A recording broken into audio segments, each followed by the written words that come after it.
Assalamualaikum warahmatullahi wabarakatuh. Halo teman-teman semua, gimana kabarnya? Semoga baik-baik aja ya. Nah, kembali lagi nih sama saya, Andri Fajar Triyono, yang pada kesempatan kali ini akan ngobrol-ngobrol seputar dunia olahraga, khususnya langsung pada atlet dan tim. Kalau ngomong tentang atlet, banyak banget bahkan kurang deh rasanya kalau saya membahasnya hanya dalam satu kesempatan. Misalnya kita ngomongin soal sportif. Kedengarannya mudah, tapi banyak juga loh atlet yang susah buat melakukan hal itu. Maka dari itu, menarik banget kalau saya bahas mendalam tentang tema ini. Tapi sebelum kita masuk ke pembahasan, saya akan terus mengingatkan ke teman-teman untuk selalu menjaga kondisi di mana masa pandemi ini agar selalu diberi kesehatan. Oh iya, jangan lupa untuk terus bersyukur ya apapun keadaannya. Berperilaku sportif saat bermain.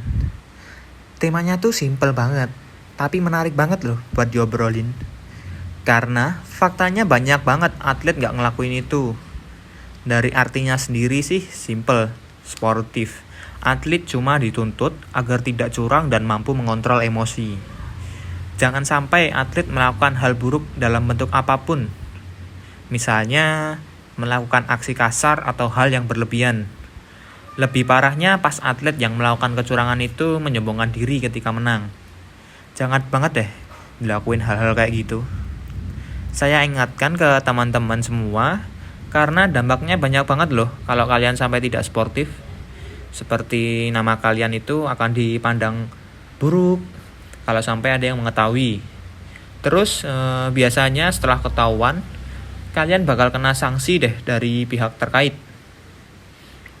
Aku angkat contoh yang tidak sportif dalam permain sepak bola tahun 2018, yaitu salah satu tim sepak bola asal Mojokerto melakukan aksi tidak sportif.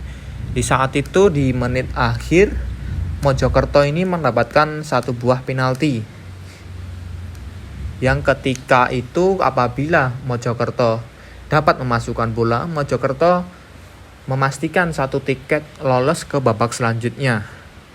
Karena ada oknum di dalam pertandingan tersebut, Mojokerto disuruh untuk mengalah di pertandingan waktu itu.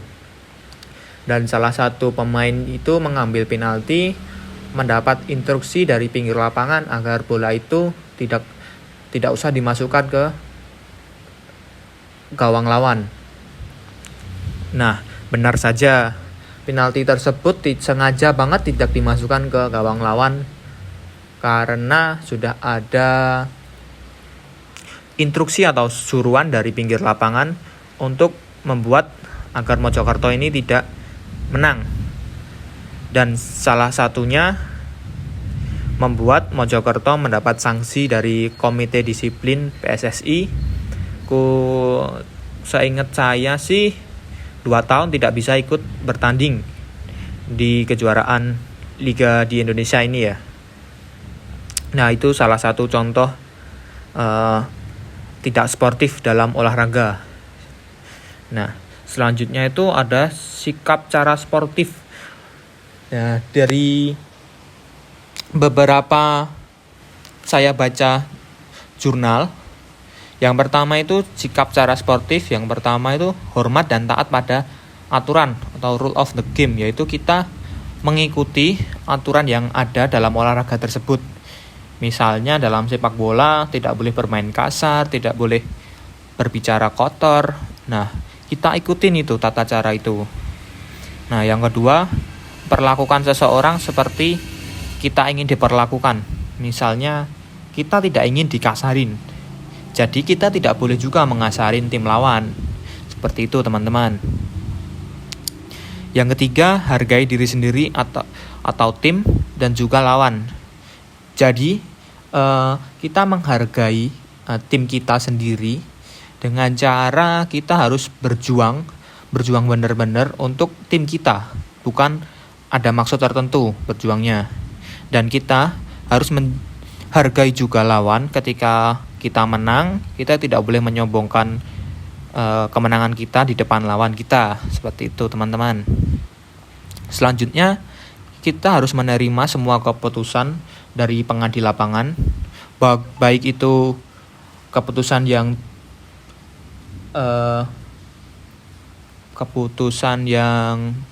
tidak bijak untuk tim kita harus menerima dengan lapang dada, teman-teman.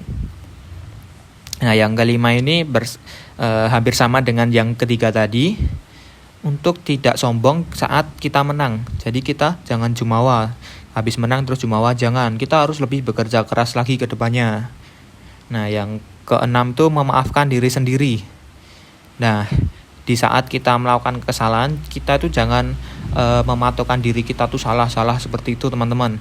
Kita harus bisa memaafkan diri kita sendiri untuk menjadi pribadi yang lebih baik ke depannya. Nah, setelah dari cara bagaimana sportif, kita menuju ke manfaat sportif.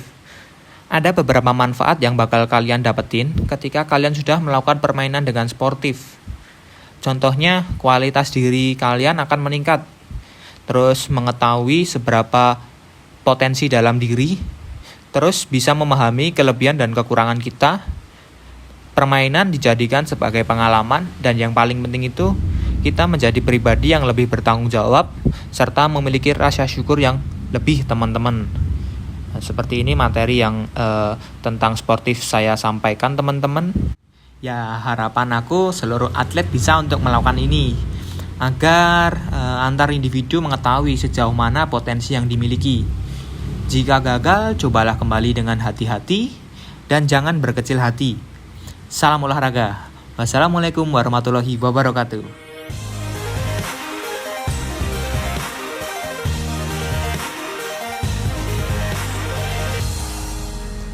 Halo teman-teman semua. Ketemu lagi nih sama aku, Andri Fajar Triyono. Gimana kali ini kabarnya, teman-teman? Nah, semoga tetap baik-baik aja ya. Pada kesempatan sebelumnya, kita ngobrol-ngobrol mengenai dunia olahraga, khususnya di ranah sportif dalam bermain ya, teman-teman. Nah, pada kesempatan kali ini, tema kita itu agak berbeda nih, teman-teman. Tema kita kali ini bertanggung jawab terhadap keselamatan dan kemajuan diri sendiri dan orang lain, terus bertanggung jawab terhadap lingkungan sekitar, serta tanggung jawab penggunaan sarana dan prasarana pembelajaran. Nah, menarik banget ya kan, teman-teman, tema kali ini. Tapi sebelum kita masuk ke pembahasan, aku akan selalu ingetin ke teman-teman semua untuk selalu menjaga kesehatan di masa seperti ini dan tetap bersyukur apapun keadaannya. Oke, teman-teman?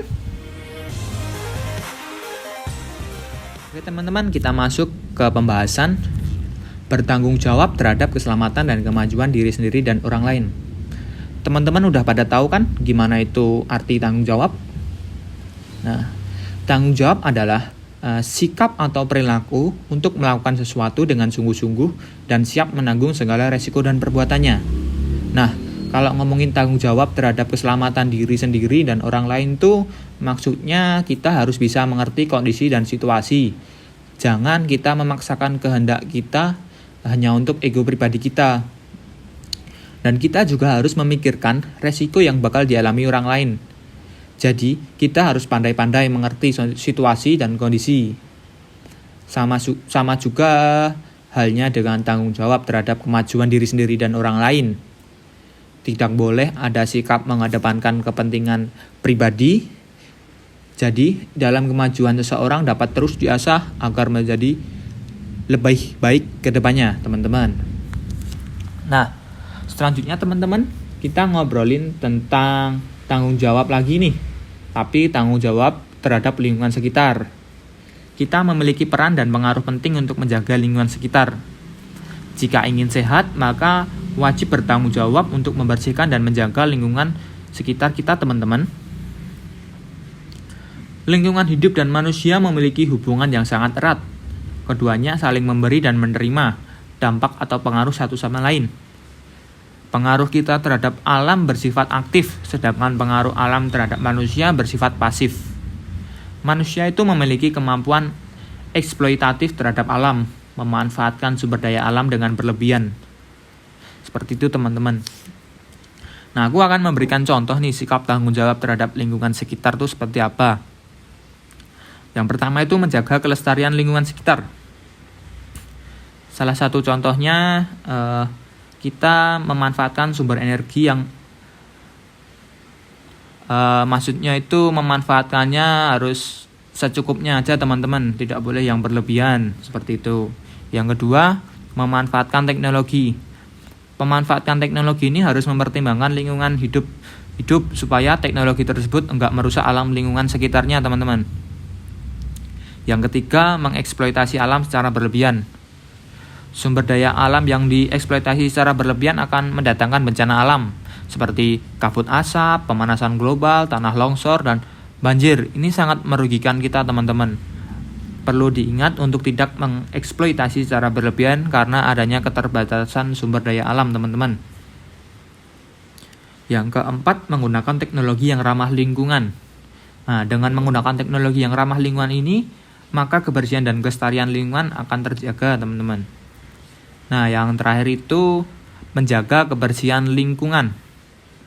Yaitu contohnya teman-teman tuh tanggung jawab terhadap lingkungan sekitar untuk selalu membersihkan yang simpel aja, mesti seperti kamar teman-teman semua selalu dibersihkan seperti itu teman-teman.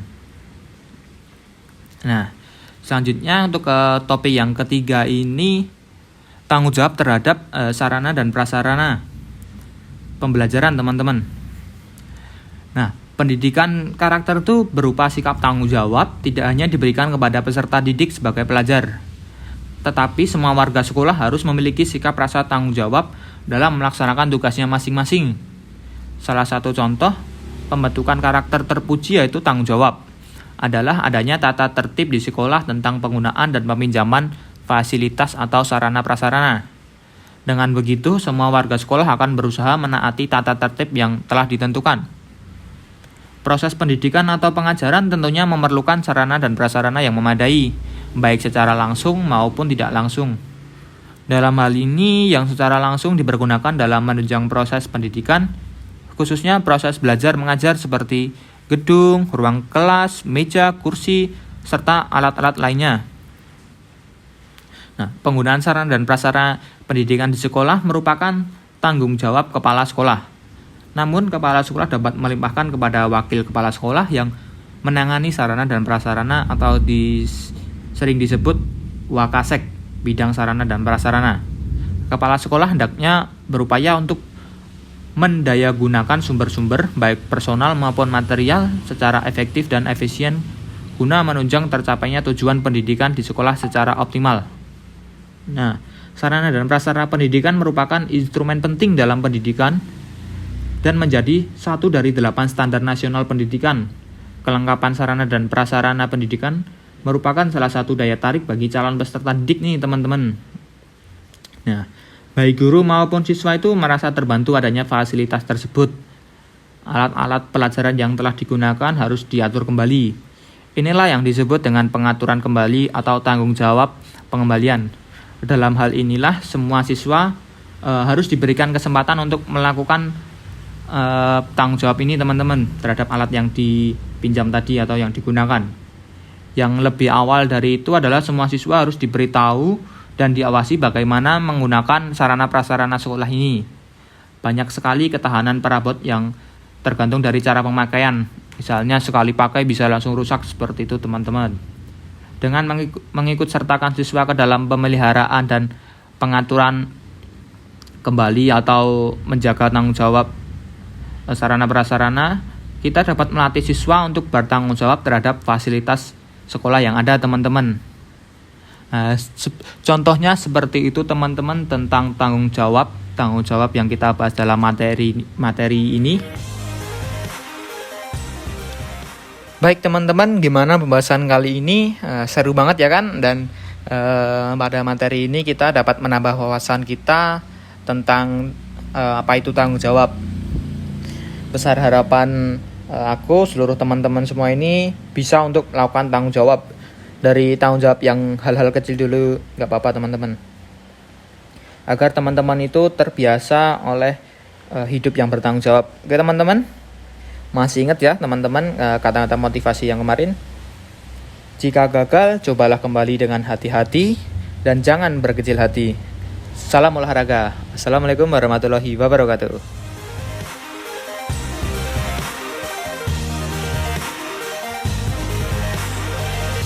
Hello friend, how are you today?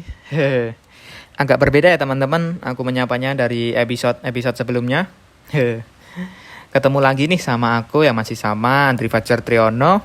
Pada kesempatan sebelum-sebelumnya kita ngobrolin mengenai sportif sama tanggung jawab ya teman-teman. Nah, kali ini pembahasannya agak berbeda jauh. Tapi aku yakin lebih seru ini teman-teman. Sebelum teman-teman tahu, aku mau ngasih pertanyaan nih teman-teman. Kenapa dalam perlombaan olahraga yang dilakukan pria dan wanita itu berbeda? Nah, tentunya banyak banget hal yang menyebabkan kenapa olahraga tersebut jika dilakukan putra maupun putri beda aturannya. Nah, pembahasan kali ini itu mengenai perbedaan teman-teman, khususnya menghargai perbedaan karakteristik individual dalam melakukan berbagai aktivitas fisik teman-teman. Tapi sebelum kita masuk ke pembahasan, aku akan selalu ngingetin ke teman-teman semua untuk selalu menjaga kesehatan dan tetap bersyukur apapun keadaannya. Oke teman-teman?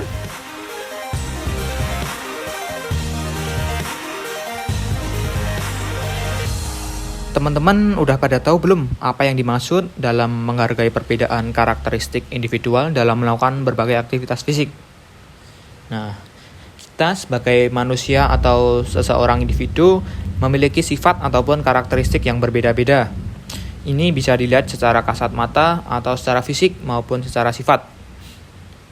Coba saja teman-teman lihat orang-orang yang ada di sekitar, tentu akan sangat berbeda dengan teman-teman semuanya.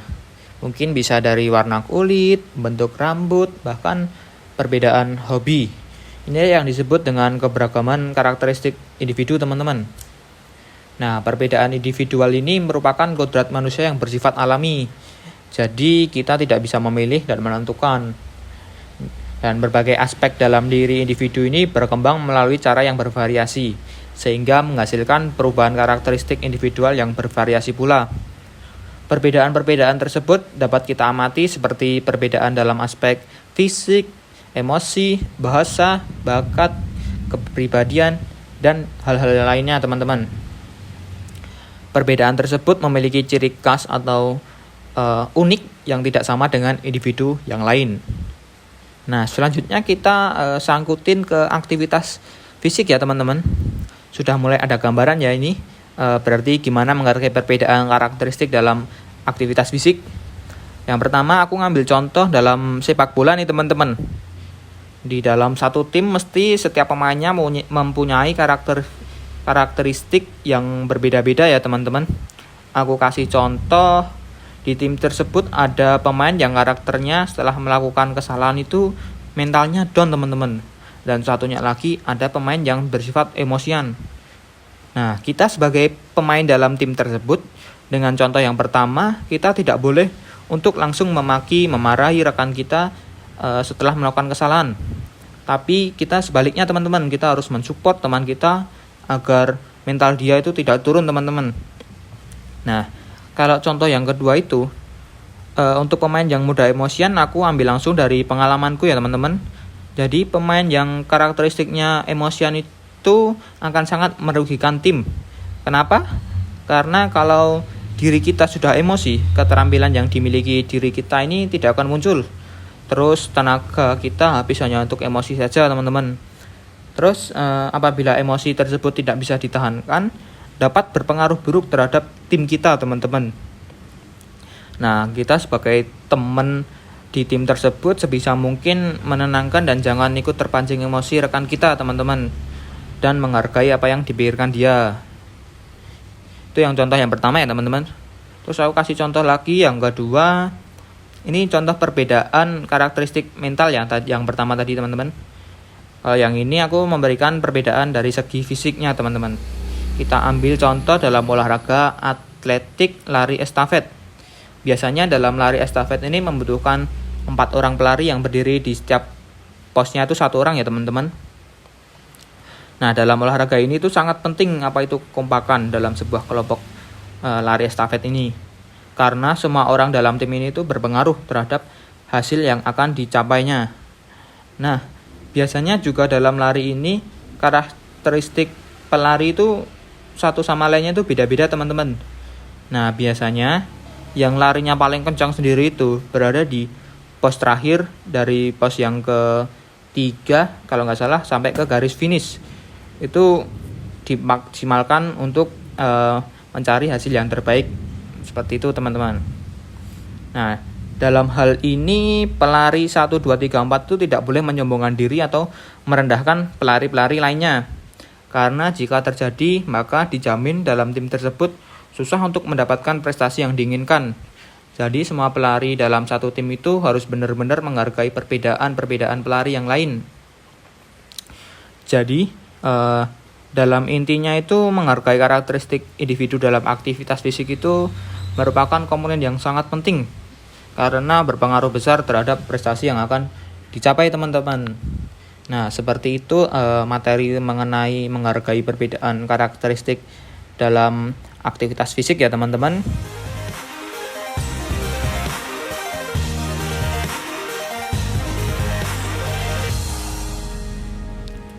Baik teman-teman, seru banget ya kan materi mengenai perbedaan karakteristik individual dalam aktivitas fisik ini. Besar harapan aku seluruh teman-teman semua bisa untuk menghargai orang lain dalam hal apapun. Dengan kata-kata motivasi yang masih sama teman-teman. Jika gagal, cobalah kembali dengan hati-hati dan jangan berkecil hati. Salam olahraga. Wassalamualaikum warahmatullahi wabarakatuh.